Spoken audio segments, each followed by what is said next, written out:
A bittersweet day at the White House. President Trump posthumously awarding Charlie Kirk the nation's highest civilian honor, the Presidential Medal of Freedom, on what would have been, hard to believe, his 32nd birthday. So the president walked out with Charlie's widow, Erica, to a packed rose garden.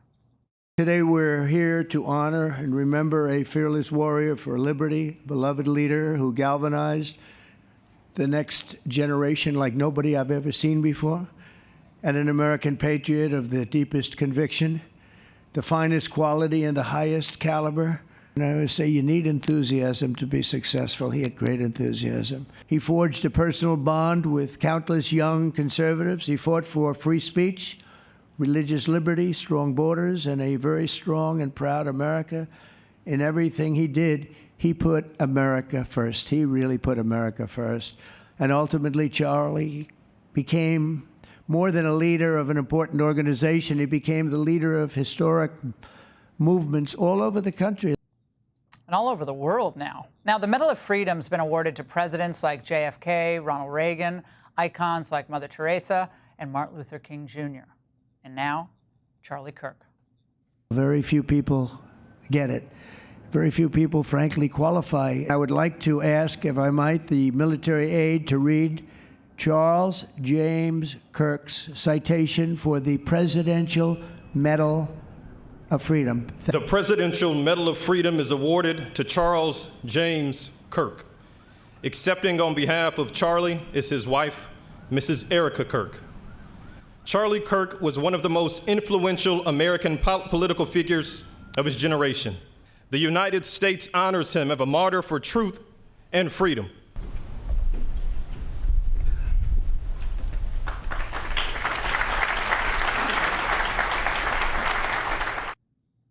This was such an emotional moment.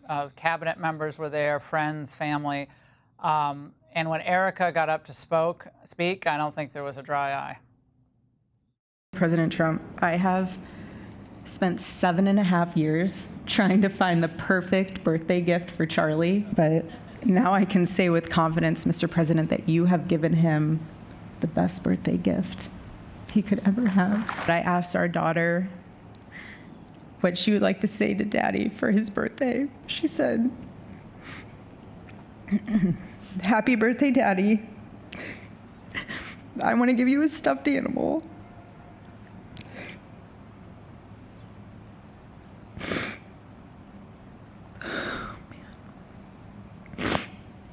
I want you to eat a cupcake with ice cream, and I want you to go have a birthday surprise.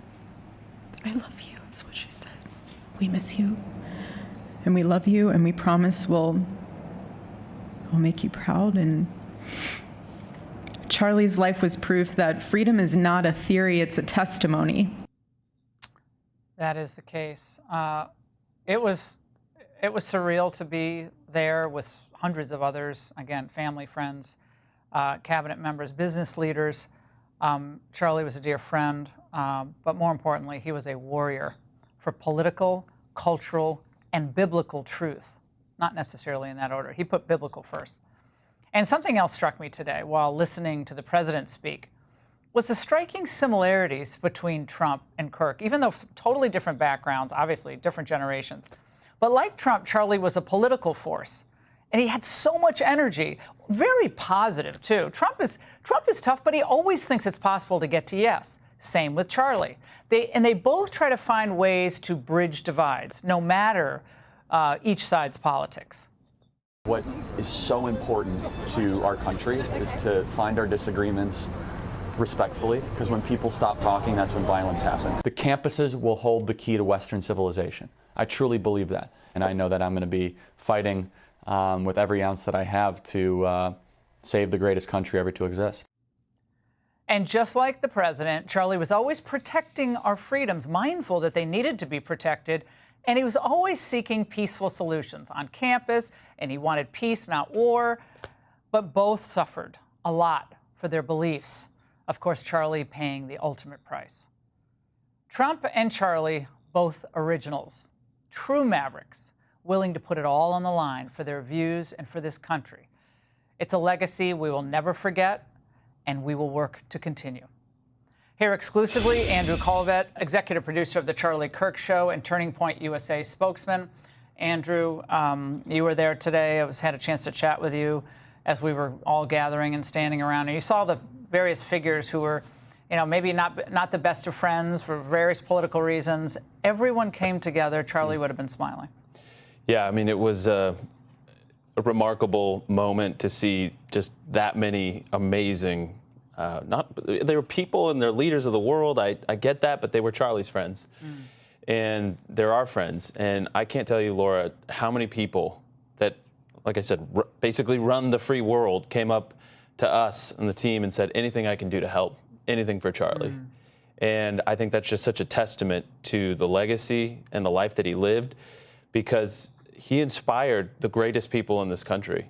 But he inspired the people nobody knows either. And I love that Erica kept mentioning the chapters, the chapter leaders and the students that are they are the front line. They are the vanguard of freedom for this country on the college campuses, and they mean so much to us too. So yeah, we were there with a bunch of, I guess you could say, fancy people that Charlie had forged these incredible relationships with, but we're not forgetting that Charlie's main focus was those young kids on those campuses. I'm so glad you said that. And President Trump actually referenced that. He said, yeah, a lot of famous people here, a lot of people, but the other people, in a way, are the people who really matter, the people you've never heard of. And same thing, I know young students, freshmen at UVA, joining Turning Point. My daughter, all the people at Texas A&M, Turning Point's growing there. Campus chapters all over the United States. And again, people were so heartbroken, remain heartbroken, but people are truly seeing this as maybe this was it. Maybe this was the whole point, in a way, of his life. As hard as that is to say, 32 years. Yeah. Maybe this was the turning point, right?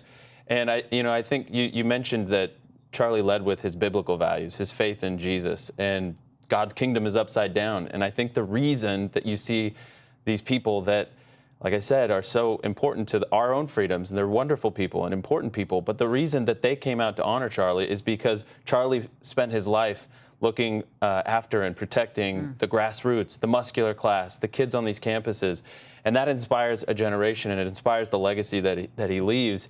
And yeah, to your point, Turning Point has already more than doubled. We've almost 2,000 high school campuses have started. Almost 1,000 new college campuses have started since September 10th. And that's just the tip of the iceberg. We have thousands and thousands more that we have to work through. We can only work so fast. I mean, it takes a while to start a campus, but I'm just, hat tip to our field team for doing as much as they already have. It's incredible. And I want to talk about Charlie's parents, who I had a chance to chat with, which, took my breath away, their courage. But Turning Point USA released 31 ways to live like Charlie in honor of the full 31 years he was on this earth. Now, the list included things like get married, have kids, go to church, as well as things like eat hot sauce and outwork your enemy. Andrew, I think young people many of them are just learning about him now. Because people catch up. They're just learning about Led Zeppelin now, so now they're learning about Charlie. Yeah, I mean, I think it's not just kids, by the way. I keep hearing people of all ages that are getting that are discovering his content and his message for the first time. Picking up the Bible. They're picking up the Bible. They're going back to church. They're praying for their husbands. They're getting sober. They're trying to be better husbands and better wives. It really is this. Erica said it. It's true freedom is not just doing whatever you want. True freedom is self-governance. It's learning how to govern yourself to reach that next level, to be the better person that our democracy, our republic needs. Right. His message is spreading far and wide, and I think it's going to outlive us all. How are you doing? Because you've been kind of a rock through this whole thing, and I know when you close your eyes at night and you think about your best friend, one of your top 3 people who affected your life, he's gone. So how do you get through? That's a great question. Sometimes there are really disorienting moments where you're alone with your own thoughts and you think about it and you think, I'd love to text him this, or he would love this. And, I take solace in knowing that he is crowned in glory. And we do not grieve the way the world grieves, Laura, first of all, and I refuse to, because I know that God has a plan. And secondly, we have work to do. We have a holy and sacred task before us to take what he started and make sure, as Erica says, we're going to 10X it. And when we see all of those campus inquiries come in, and Charlie had a vision to put a Club America, our high school brand, on every high school campus in America, which is 23,000 high schools. And that vision is within reach. Happening. It's No, happening it's as we literally speak. happening. It's happening as we speak. And our whole team didn't believe him when he set that goal, and it's happening. And so we take solace in knowing that the harvest is plentiful.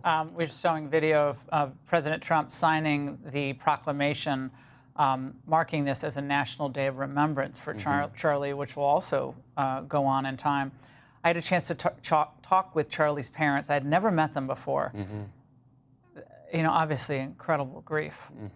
What amazing people. Yeah, and truly. And pillars of stability and understanding and deep, deep faith. And both of them were amazing. They don't seek any public acknowledgement. They don't want to be in the public. Never have. But they're quiet, beautiful people. And I said, behind every child, of any child, is parents. So you must have done an amazing job. And they're like, well, we just did what we do. Yeah. Humble. Yeah. I mean, I don't think there's any parent that would ever know how to raise a Charlie Kirk. There is something sort of, the divine spark is there, but they are wonderful people. And I've spent some good days with them. I'm sure. Andrew, been a rock, my friend. Thank you so much. It's great to see you, as always, but this was a tough day, but bittersweet. Charlie was there. Hey, Sean Hannity here. Hey, click here to subscribe to Fox News YouTube page and catch our hottest interviews and most compelling analysis. You will not get it anywhere else.